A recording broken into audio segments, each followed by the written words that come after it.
Greetings Facebook. So now I just need to share and then we can get started. Where am I? I hope you're all doing well and having a good lunch. Okay, let's see. Oh, being videos.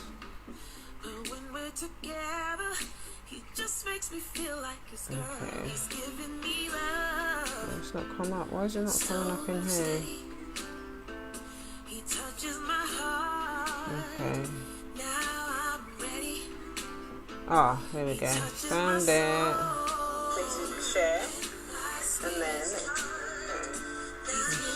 share to. Oh, there we go. Stand there.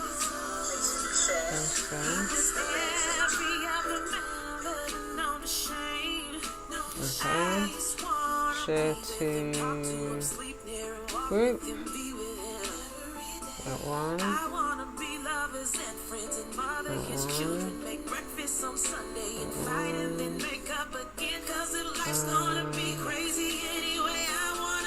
Okay. So I think we might be okay. Actually, there's one other place that I'm going to share it. I'm going to share it to my ladies group, my ladies WhatsApp group. And then right.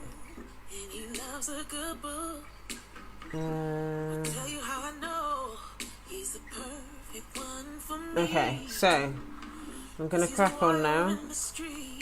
Was it so two great books for parenting, conscious parenting.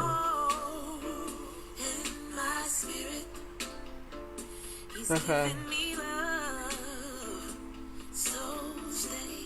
Right, so I've done all the practical things. Hi, thanks for joining on Facebook. So let me turn the sound off here now. I hope you enjoyed a little bit of India Irie.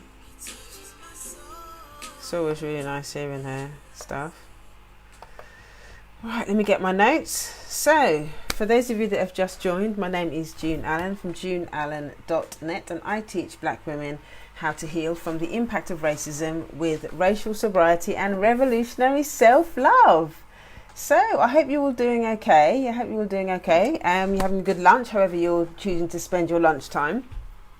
So today's topic is all about, I'm going to share two of my favourite books that are going to help with conscious black parenting. Now obviously, you know, for a lot of us as parents that have got children at school age, you know, our children have recently gone back to school. And so, you know, there might be stuff that's come up. Maybe, you know, like my daughter, she started a new secondary school. It might be that child started primary school or whatever it is. Or maybe you've kind of struggled over the summer holidays and, you know, you just really need, you know, some support around your parenting and stuff like that. Now that they're back at school, you've got time to think about things. So yeah, I just wanted to jump on and talk about two really great books that you can use to for your parenting, to improve your parenting. But before I get into the content, I am going to go through some housekeeping. So at the moment, I have two back to school offers that are happening. There's the Mindful Motherhood class. So a lot of the stuff that I'm going to be talking about today, I go into it a lot deeper in the Mindful Motherhood class. I talk about the impacts of racism on parenting, how it's really been difficult for us as black parents, as black mothers in particular, to really love and nurture and take care of our children when we've got a lot of our own stuff going on, a lot of our racist thoughts and feelings and stuff like that we've internalized over the years. And it's been difficult. You know, why is it? You know, I talk about why it is for so many black mothers that find it difficult to connect with their children and stuff like that. So the Mindful Motherhood class is actually one of the offers that's on at the moment. So if you click the link in the bio, go to heal.juneallen.net. That's heal heal.juneallen.net. That's heal.juneallen.net. The other one that I've got, the other offer that I've got going on is a 5-day reset experience. So if you've been feeling quite worn out, you know, the school holidays have bummed you out, and you're just feeling, you know, that you just can't get back into a routine. You find it difficult to get back into a routine of really taking care of yourself. The 5-day reset experience is a really good opportunity for you to just get back on the self-care wagon. There's some really nice things in there. There's some stuff about, there's some cultural meditations in there. There's some really nice journal prompts for you to get back in touch with your femininity. Just some really nice stuff to be able to, how to manage your time, all of that kind of stuff. So if you've fallen off the wagon, or even if you want a place to start, even if you don't have a self-care routine and you want a place to kind of start doing that sort of work, that 5-day experience is a really good place to start. So if you're interested in that, if you need a little pick-me-up, or if you need to get started or reset your well-being, your racial wellness routine, then click the link in the bio, go to heal.juneallen.net. That's heal.juneallen.net. That's heal.juneallen.net. So housekeeping number 2 is the Ghana trip. Now, the Ghana trip is happening in November, the 10th to the 16th. Very, very excited about that. The topic of the Ghana retreat is return to self. So I'm going to be doing the Ghana retreat with my business partner, Faith Igugu. So I'm really, really excited about her working with me. She's a licensed psychotherapist, and she's based out in Australia. And so we're collaborating to do this thing together to empower Black women to return to themselves. So we're going to be looking at, you know, what are the types of things that block you from being yourself? You know, are you living in your own values, or are you just kind of like a product of what you've absorbed over the years from your parents and stuff that might not be healthy, might not be good for you? So we're going to be giving you the opportunity to actually explore a lot of this stuff, and to do all of this stuff in the motherland is just going to be such a powerful experience. Hi, thanks for joining. So I'm very, very excited about doing that. And over the next kind of few days, I'm going to be sharing a lot more behind the scenes stuff about what we're doing around the Ghana trip. One of the things that I will share with you today actually about the Ghana trip, if you can't actually physically make the Ghana trip, we are actually going to be doing a virtual experience also. So you still get access to all of the workshops and stuff that we're going to be doing. That is something that I'm going to be talking about with Faith later on today, and we're going to be launching that next week. So we're super, super excited, because there were a lot of people that wanted to come but for various reasons weren't able to make it physically on the trip. So we thought, you know what, let's do a virtual experience. Let's give people the opportunity to still do the work, to kind of show up and work with us and work with the group and stuff like that. And it's going to be a really powerful space. It's going to be a really, really very powerful space. So really, really excited about the opportunity to be able to do that. So, you know, if you haven't done already, if you would have liked to have come on the trip but weren't actually able to make the trip, if you click the link in the bio, there is a link that will take you to the Ghana page. And there is a place where you can put your email address and stuff like that as well, and you will get some free trainings as well that Faith and I have done in the past. One about Black mindfulness, one about mother and daughter relationships, and another one about just relationships in general. So you'll get that anyway. And also, as the information comes out around the virtual experience, you'll get updated with all of that stuff as well. So if you would like to join us virtually while we're in Ghana to do the workshops, more details about the workshops and stuff as well is at the Ghana link in the bio. So yeah, just sign up, register your interest, and just look forward to seeing you there, whether it's virtually or in person. So that is the Ghana trip.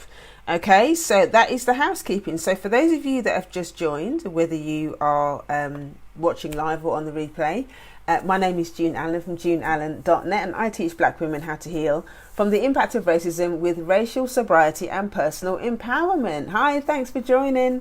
So what is racial sobriety? Racial sobriety is your ability to show up in your glorious, blacknificent marvelousness without apology. It's having a sense of awareness around how racism has impacted how you show up in the world, and taking steps to nurture yourself, to take care of yourself, and not allow racism to kind of dictate who you are. That in a nutshell is what racial sobriety is. Now, My background is I was in, I've been in recovery since 2009. I went into recovery back then, not for substances, but for more behavioural type things. So I was a chronic people pleaser, what is called codependency. I was addicted to people. I was very good at getting into relationships with people that were dysfunctional, that weren't good for me. And it was a very, I had a very difficult time before I found recovery. But going through the 12-step recovery process and just the journey that I've been on was really empowering. But what I learned from doing the 12-step process in particular is that there was no cultural context. And so there was that part of my healing process was missing. I learned a lot, it was a great experience, but I just there was a cultural context that was missing. And that's where my obsession around racial sobriety and understanding it from the perspective of recovery and addiction and all of that kind of stuff, that's when all that stuff really, really took off. And I just became obsessed with reading about it, writing about it, talking about it, and just through sharing my experience and strength and hope with other people, reading books. I also did some training as a psychotherapist, and I'm really happy to report that I've actually gone back into it now after 4 or 5 years of not doing any training. So I am now officially a psychotherapist in training. So really excited about that. I just learned so much stuff, and how our ability to take care of ourselves and nurture each other and nurture our children and nurture our families, all of that quite often has been impacted by unhealed pain around racism, be it contemporary or historical or whatever it is. We've been impacted by it on so many different levels, and that's what I learned. So over the years, what I've done is I've continued to share what I've learned through my personal experience and through what I've done through my training to empower other people to do the same. So I'm really, really excited about that. That's a little bit about my history. So I have three requests on this live stream. If there's something that if there's somebody that that might be interested in this live stream, then share it with them, tag them. If you know any mums that that might be interested in being more of a conscious mindful parent, then tag them, share it with them, because I'm going to be sharing a lot of really great stuff in this live stream. So that's number one. Okay, number two, if there's anything that you don't understand, let me know. If there's anything that resonates, let me know. Drop it in the comments. I also understand that this is a public platform, and maybe you don't want to share all your business on social media. So send me a direct message and I will do my best to answer your question. The third thing is, what was the third thing? Oh, the third thing is to remember that the stuff that I share in this live stream is, what I've learned, and it's based on my experience. So it should not be a substitute for seeing a licensed mental health professional. So obviously, I do have resources. If you click the link in the bio as well, I do have some resources where you can go and actually find a licensed mental health professional if you need one. Okay, so it's important for me to say that. Okay, so now let's get into the content. So today's session is all about, I'm going to be sharing two of my favourite books. Hi, thanks for joining. I'm going to be sharing two of my favourite books for conscious black parenting. Now first, let me just define what conscious black parenting is. Conscious black parenting is your ability to be aware of how racism has impacted how you interact with your children. And so then you make a conscious choice, you're making conscious decisions on a daily basis to look at that behaviour, to look at your behaviour, to be aware of your behaviour and to change what needs to be changed. It becomes like, it has to be almost like a daily thing that you show up to. Because, those of you that are parents know that there's no, there's no rule book, there's no, there's no handbook that comes with being a parent, and it's very difficult. And obviously because we're still living under the system of racism as well, it's very hard sometimes to understand what we've absorbed as parents and what is really our own behaviour. And that dysfunction can show up, we absorb that on so many different levels. We can absorb it through the education system, we absorb it through social media, we absorb it from our own parents. If our parents displayed behaviours that were not loving, that were not compassionate, for whatever reason, because of their own stuff going on or unhealed stuff, it's going to be difficult for us to show up. It's going to be difficult to show up for our own children. And this is a very, this is quite a big part of my own story. One of the things that I understood about my own journey is that, my parents have got a lot of their own stuff. My parents have got a lot of their own stuff going on, and they weren't able to, they did the best that they could with what they had. But I know that there were needs that I had as a child, and still as an adult in many ways, in order to have a healthy relationship with them. And I realised that a lot of that was to do with unhealed pain, to do with historical intergenerational trauma, and all of that kind of stuff. So one of the things that, the promise that I made to myself is, and my daughter as well, is that, I would do the best I could to keep doing this, my own healing work, so that I could show up for my daughter in a different way, so that I could give her a different experience, because there were certain things that I wasn't willing to do. So this is the first book that I absolutely love. I don't know if you can see that. This book is actually, you're probably reading it back to front on the screen, you can't see that. But I love this book. It's basically called, it's the Handbook for Raising Black Children, a comprehensive holistic guide. And it's for parents, parenting skills and problems, controlling teenagers. I would say managing teenagers, probably not controlling them. Healthy diets, snacks, menus and recipes, behaviour and learning problems, growth and development, African-centred education, personality and emotional issues, discipline, childhood diseases and natural remedies, what to do when all else fails, and so much more. So this book, you can see how thick it is. It's quite a big book. And it's just, I love this book. I've written down a few reasons why I love this book. But first of all, I love it because the guy that wrote the book, Dr. Llaila Afrika, I don't know if you've seen a lot of his work. I love the stuff that he talks about. And it's very, very African-centred. He talks a lot about nutrition and stuff like that. He talks a lot about psychology, psychotherapy, all of that kind of stuff. And I love what he's about. I really, really do love what he's about. And if you want to find out more about him, actually, he's got loads of videos on YouTube and stuff like that as well. So, Dr. Llaila Afrika, spell Llaila, and Africa is spelled with a K. Okay, so let me just show the book again so you can see what I mean. So you can. I don't know why I'm showing that, because it's back to front, so you can't see it anyway. But anyway, so let me show why I love this book. So the first reason I love this book is because it is African-centred. It's African-centred, and he talks a lot. It's anchored, around the whole concept of Ma'at. It's all anchored around the concept of Ma'at and the Ma'at principles.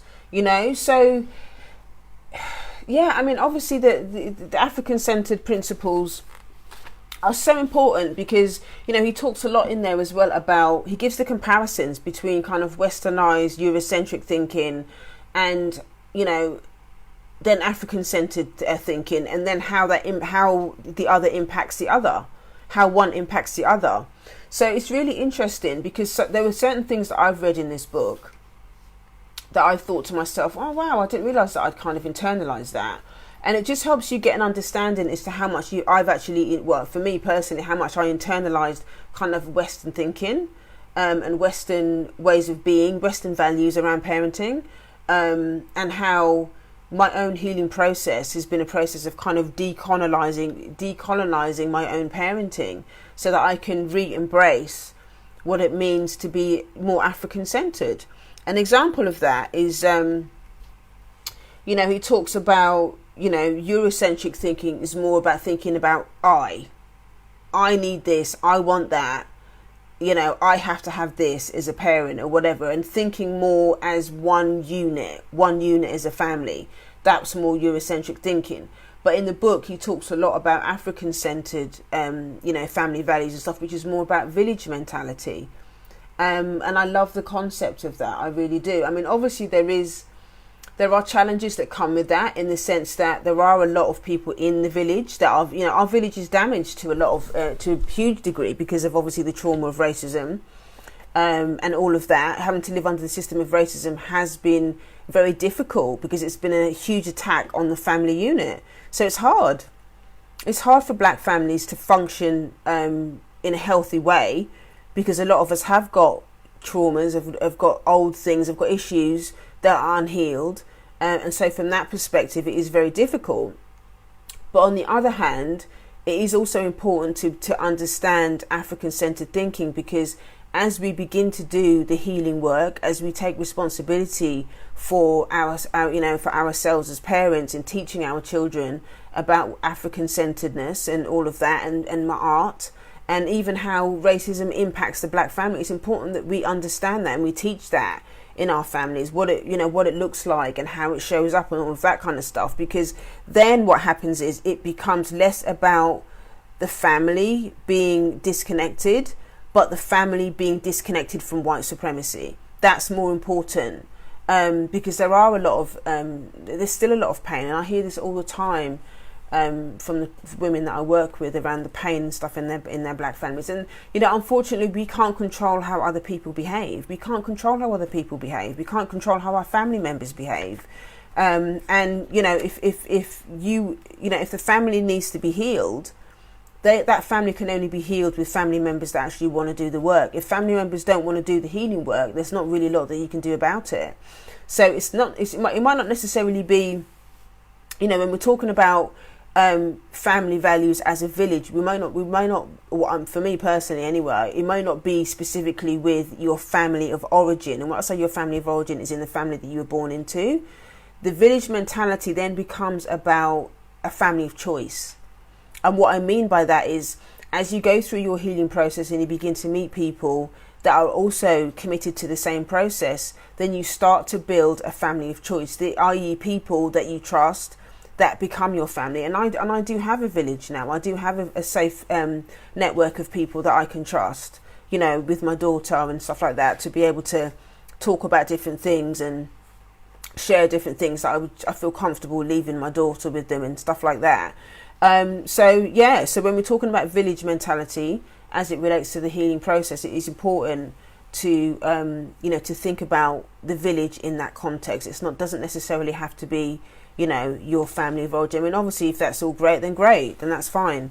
But I know for a lot of for myself, I know for a lot of women that I work with, it's not always appropriate to do that. And I know that there's controversy around, people say, oh, well, it's your blood and all the rest of it, but I'm a firm believer that at the end of the day, if your family of choice feels unsafe for whatever reason, then it's okay for you to build a family of choice, and you shouldn't have to make any apologies for it. Okay, you shouldn't have to make any apologies for it. So I had to make that point. I think it's really important to say that out loud, because I know that there were a lot of, people have different feelings about that, and that's just, it's important to say that it's okay to have your own family of choice. So that was just an example of, the difference between kind of Eurocentric thinking and, an African-centered thinking in terms of being around the village. So I absolutely love that.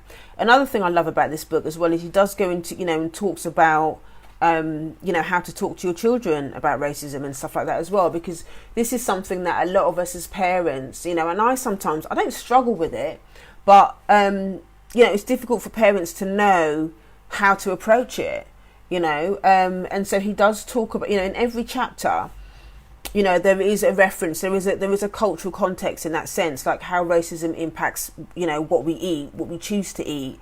And he does give examples and all of that kind of stuff around what to do, and suggestions and tools as to how to work through it. I also love the book because he does, it goes from young children right up to older children. So it's not just for babies and stuff like that. It does go into information about, how to interact with your child, how to talk to your child. There's a lovely chapter where he goes and, he gives suggestions for affirmations and, how to play with your child so that they feel connected and all of that kind of stuff. I just love that.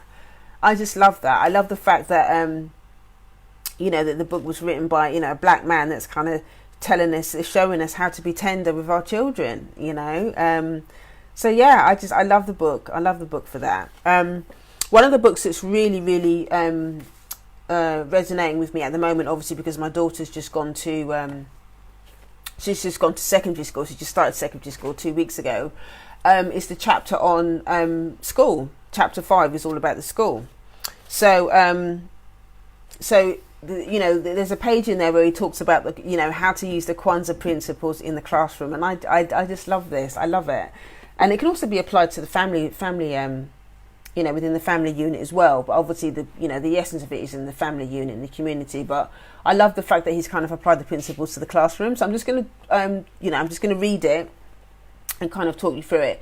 So it says, Kwanzaa principles in the classroom, Nguzi Saba, Umoja, which means unity, working together in such a way that if one person has a different goal, they will still participate in the total ma'at of the group. The group will help the individual with a different goal achieve success and to achieve success and happiness. I love that because it just means that yes, you're going to have your individual stuff going on, but you also have a responsibility to make sure that your class or your classmates also achieve the goal as a group. So as a group that you're working together. So that's I just think it's beautiful to just kind of interpret it in that way.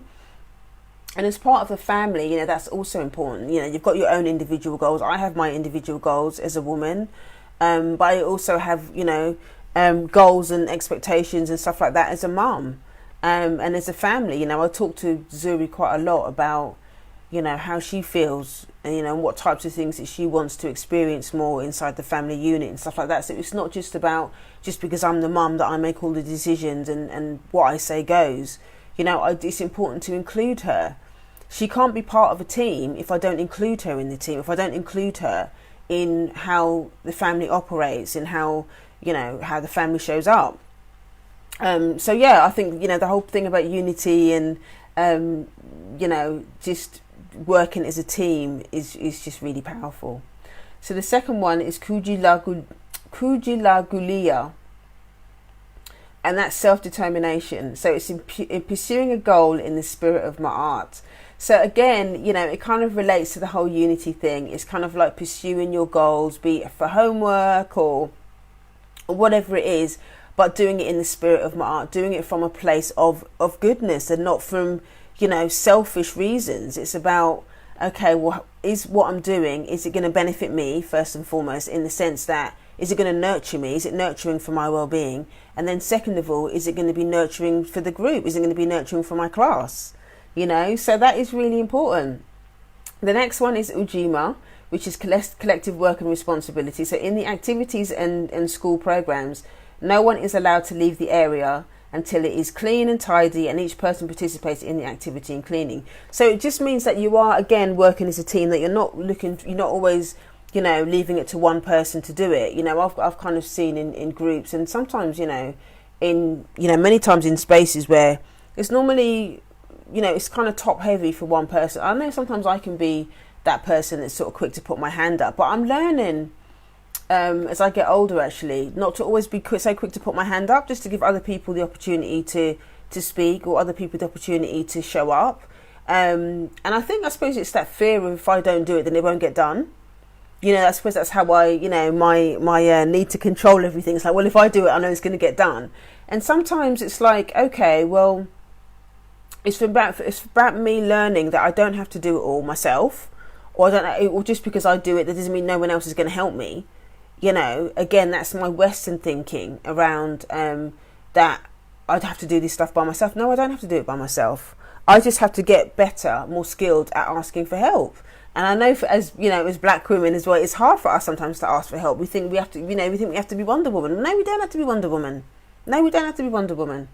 So, this Ujima, collective work and responsibility, it is about working as a team. And if something, as part of the group needs to be addressed, then it's addressed as a group and not kind of left for one person to do it. So that's Ujima. So what's the next one? I don't know how you pronounce that. Is that Ujama?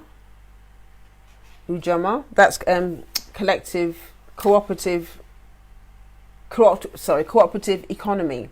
So as a group, they should save, bank and utilise all resources together and purchase items. So again, that's sort of like, having a collective spirit around what they're doing. Maybe, as part of the group that they save up together and get something for the school, or it could be, what they do with the, it's kind of slipped my brain now. whatchamacallit, the PTA. That's the PTA is an example.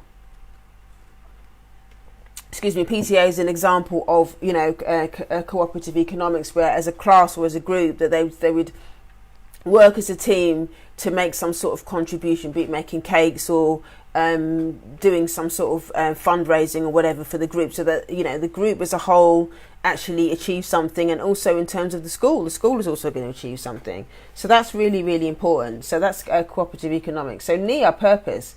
Each person in the Rites of Passage group has to state a career goal. They must develop a plan for achieving the goal and tell how their goal serves Ma'at. So I love this one, because then it's all about, yes, you're working as a team, but it's also about, how can you take responsibility for yourself in school? This is about, self-responsibility. This is about doing the best that you can for yourself.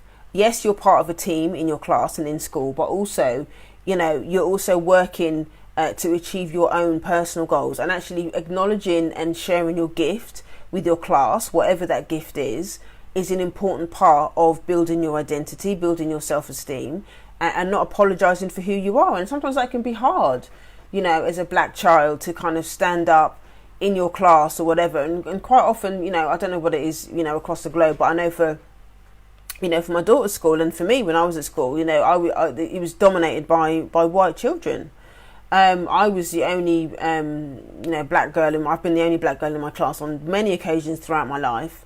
And it can be quite painful to kind of show up and do that stuff, to kind of show up and be honest about what you want to do and all the rest of it. And I've heard horror stories about teachers, minimizing what children want to do, or saying that, oh, maybe you should do this job, which is something much more menial, and just totally shutting down the child's dreams. And so I think, obviously in the classroom it is really, really important, but also nurturing that child's gift at home as a mother, as a parent, is also really, really important, because you don't, at the end of the day, the school is another racist institution. And I know people are going to, don't really want to hear that, but it is a racist institution.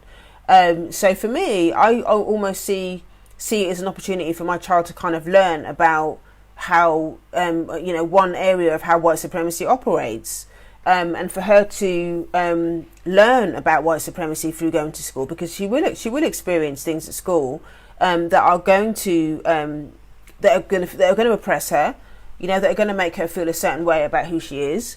And it's for us to have those discussions. So, having a healthy dialogue about what goes on at school, what the boundaries are, how to deal with any issues or anxieties that she may have about being a black child, is an opportunity for me as a parent to show up, to help her understand that she doesn't have to dumb herself down because she's the only black girl in her class, and also just to help her deal with the anxieties around it, because she will feel anxious about it, until she gets used to it, until she's kind of, she's dealt with the change and she's used to it, because she's obviously moved from a very small school and she's going to a really big school now. It's going to take a while for her to adjust. And so in the meantime, I take my responsibilities as a parent to hold her through that transition, really, really important. So I don't want her to feel that she can't be herself. So it's important for me to continue to nurture her, when she's not in the classroom, at home, and what activities I do with her, what we do as a family, what events we go to. I'm being really a lot more conscious about taking her to events and stuff like that, where she is going to feel a lot more nurtured for who she is, and she's going to be celebrated for who she is. So that's really important. So that's NEA. Kuumba is creativity. It's in drumming, cultural dancing, jewellery, making tie-dye cloth, sculpturing, making positive messages and designs on t-shirts, caps, jackets, school bags, etc. So yeah, again, that's kind of, sort of piggybacking off, the last one, NEA, and just kind of encouraging our children to celebrate their creativity. Again, it's celebrating their gifts. So NEA was part of kind of stating your career goal, or something that what they like to do, and nurturing their gifts. And Kuumba is about, actually taking action around it. It's about taking action around it, and actually us as parents nurturing our children through that process. And it doesn't always have to be around the career thing. I think the whole thing around Kuumba as well is about teaching our children that work doesn't have to be something that is hard, or it doesn't have to be something that, you know, that we have to slave away around, you know, excuse the pun, but, you know, a lot of my friends, and I've done it as well, you know, called our kind of 9-to-5 jobs a plantation, because sometimes that's how it feels. But I think, you know, when we practice the art principles in the classroom, particularly Kuumba, it's about teaching our children that to earn a living is something that we should love doing, that we should enjoy doing, and it's not something that should be a grind or whatever, that we're just doing it because we need to earn a coin. It's about, you know, is that job really nurturing me? Am I fulfilled doing that work? Is it nurturing my community? You know, is the job, that work that I'm doing, is it, you know, is it enabling white supremacy, or is it resisting it? It's about having those conversations, maybe not at that depth, especially if the children are young, but it's you know, really being conscious about those things and the things that we encourage our children to do, and that impact it has on the system of racism as a whole. Okay, so that's Kuumba. So the last one is Amani. So that's faith. So believing in God, demonstrated by understanding the principles of Ma'at and the 42 declarations of innocence.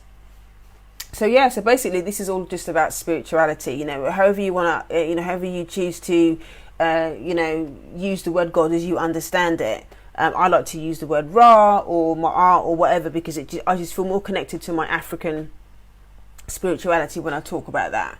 But yeah, it's just about encouraging our children to have faith and to understand that there is something that is actually bigger than them, in the sense that there is something out there that is kind of governing the world, that's governing how we show up in the world, and that, you know, sometimes we might feel powerless, we might feel upset, we might feel out of control about certain things, we might feel upset about certain things, but having faith that things will be okay, that there is something bigger that's taking care of us, I think is important. So it's not just, you know, it's not just us as human beings, there is something else. There's our ancestors. I like to sometimes think about my ancestors as being part of my spirituality as well. When I refer to God or Ra or Ma'at, my ancestors is always part of that conversation. So it's about finding ways that you can bring your African-centered learning, African-centered spirituality into the classroom, into your, you know, your child's learning, the child's education.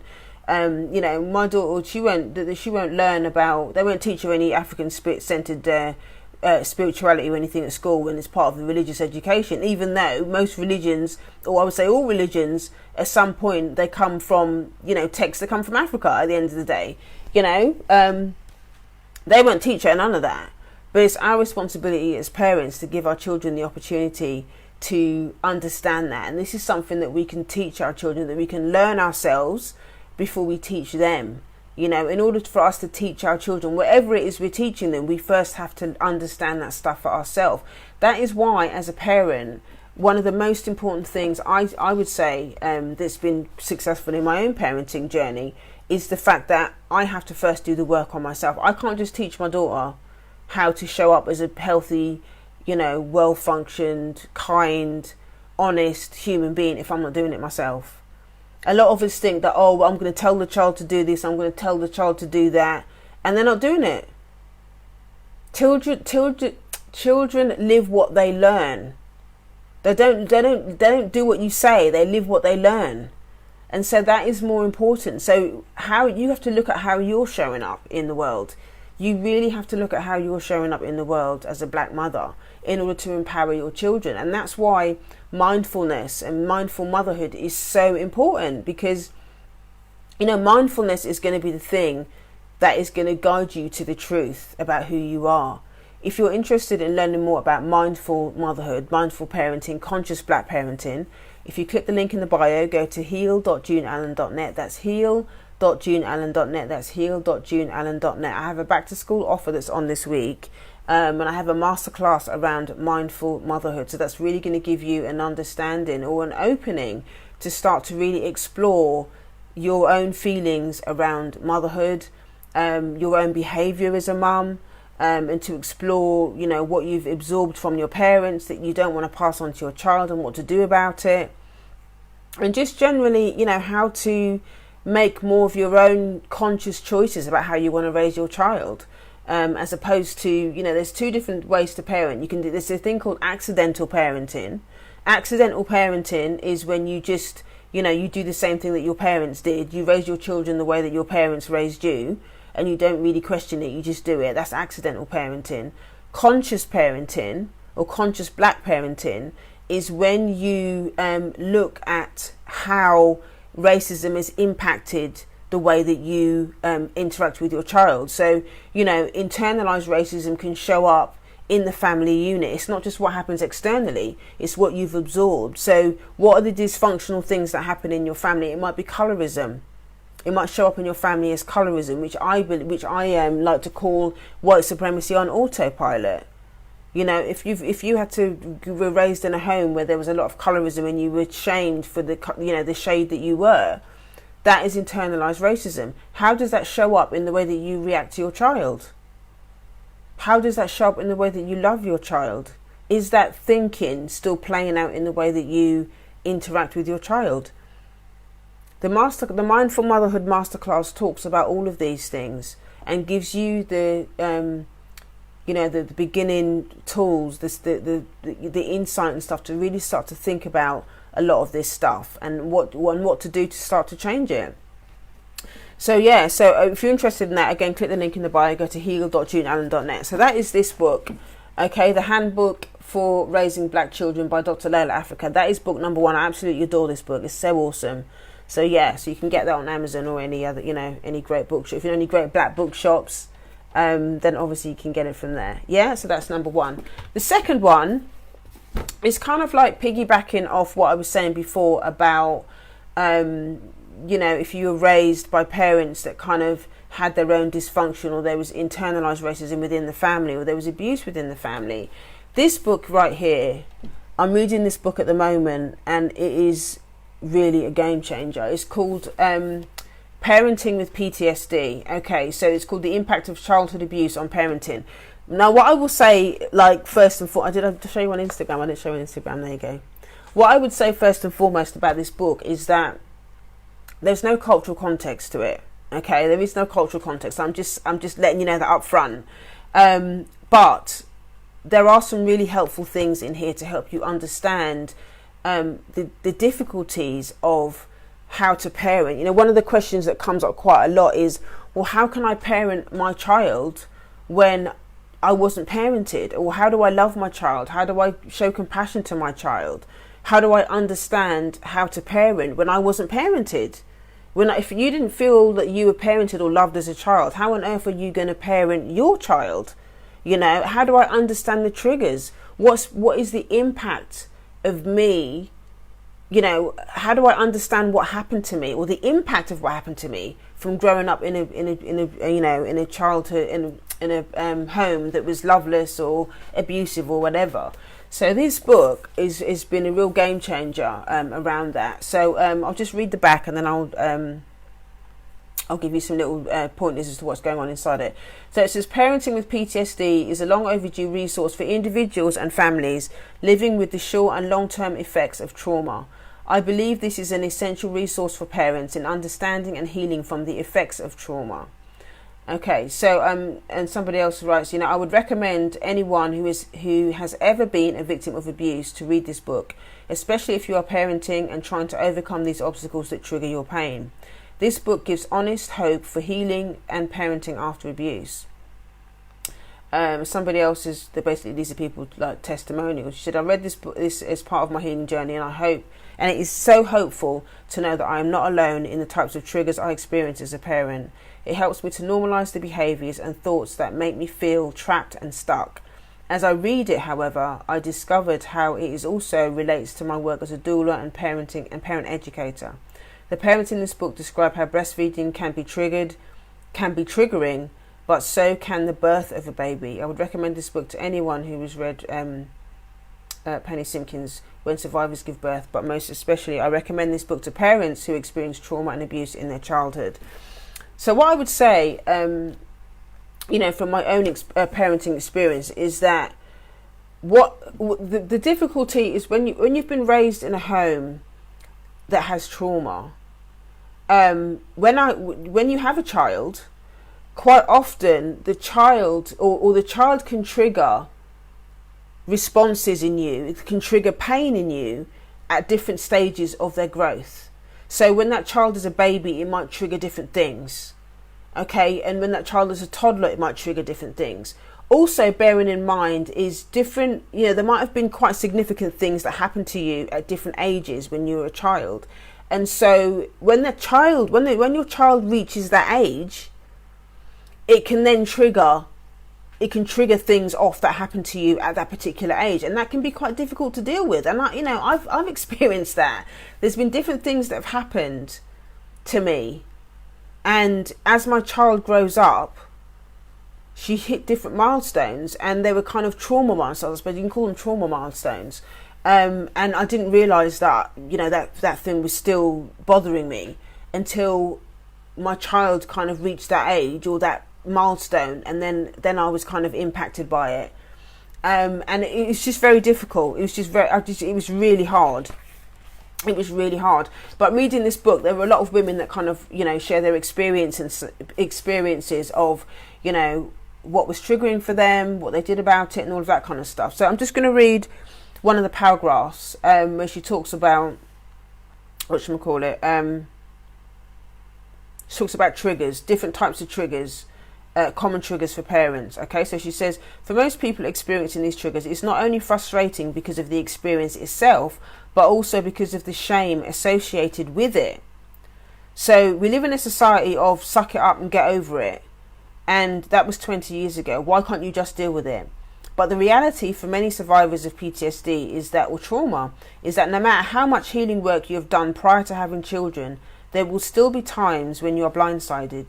Healing from abuse is not a linear process. It comes in waves, and sometimes the ocean is calm for a while, and then you are hit with a tsunami, a trauma tsunami. Here's a list of some common triggers for parents. So pregnancy and labour and the feeling of being out of control of one's body. Physically touching their child or the child touching them. The inability to get away from the source of anxiety because the source is the child. Breastfeeding. Basic childcare activities such as bathing, diaper changing, dressing, disciplining the child. That was quite a big one actually that she wrote in there, because an example of that is, there are times when, children challenge boundaries.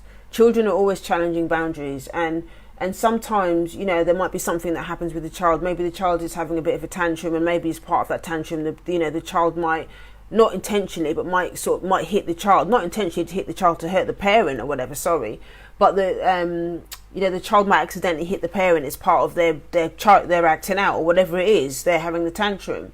So in that incident, the parent, it may trigger the parent back to a point in their life where their parent hit them, even though they might not hit their own children. The child accidentally hitting them may trigger feelings of when you were hit as a child. And so then what do you do? What do you do with those feelings? You can't sort of go back and hitting the child, because obviously conscious parenting is about being aware of these things and understanding the impact of these things. So one of the great things about this book is that it really helps parents to understand their own triggers. What is a trigger, and how child abuse basically impacts your ability to parent successfully. And what this book does, it actually helps you to become more of an observer around your parenting. And what I mean by that is, instead of, obviously, even if you are reacting to it, even if you are triggered by it, you're not going to respond in a way that is going to disconnect you from the child or disconnect you from yourself. It's going to give you tools, and it's going to give you an understanding as to why you're feeling the way you're behaving, why you're feeling the way you're feeling, and actually what to do about it. So it's really powerful. It's really, really powerful. I won't go into too much detail about it, obviously, because I don't want to, trigger people and stuff. But this book, it's really, really good. I've still got a bit more stuff to read in it. But generally, I think it's an amazing book. And I think, obviously, for Black people, dealing with the trauma of whether you're dealing with the trauma of, a lot of us are dealing with trauma within our families as an extension result of racial trauma kind of being internalized, if that makes sense. So yeah, it's a great book. It's not culturally competent. It's like I said, it's not culturally. It's not really got any cultural context in there. But in terms of, you know, you kind of just generally understanding about PTSD, it's really great for that. So those are the two books. So we've got Parenting with PTSD, and we've got the Handbook for Raising Black Children. Okay, so these books together, you know, I think are really good. They'd be really, really, really good to help. So if you know somebody who would be interested in learning about that, who's struggling with their parenting or had a difficult childhood, maybe you had a difficult childhood and you want some more support around how to deal with parenting, click the link in the bio, go to heal.juneallen.net. That's heal.juneallen.net. That's heal.juneallen.net. You can get a copy of Mindful Motherhood, the Mindful Motherhood Masterclass there. Obviously, you've got the books there. You can log on to onto the internet and order those books. You know, if you need more support, if you'd like to see a therapist around, you know, some of the trauma that you've been through, send me a direct message. I have loads of resources for that. Obviously, this masterclass and what I've been sharing today should not be a substitute for seeing a licensed mental health professional, but I do have some great information on how to pick a great therapist if that's what you need to do. Okay, so yeah, if you know anyone that might be interested in this, then obviously tag them, share it with them. If there's something that I've shared that's resonated with you, obviously drop a note in the comments or send me a direct message. If you've got any other questions as well or anything else that you'd like to discuss around this topic, then email me at info@yardofgreatness.com, or you can send me a direct message. Thank you so much for joining me today. I don't take for granted that you've chosen to spend time with me today, and I will see you next time. Okay, take care. Bye bye.